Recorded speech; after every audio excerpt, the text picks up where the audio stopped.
A will entirely written in the handwriting of the testator. Answer: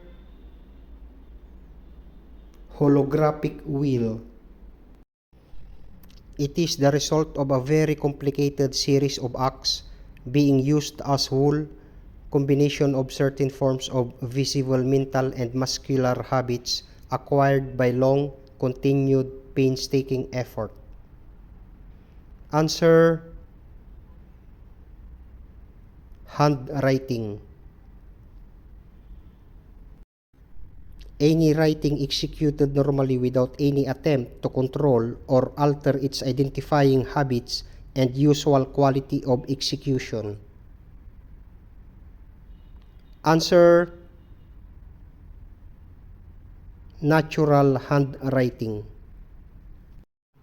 A series of lines or curves written in a single letter or the path traced by the pen on the paper. Answer: stroke. Are series of lines or curves within the letters of the alphabet. Answer: stroke structure.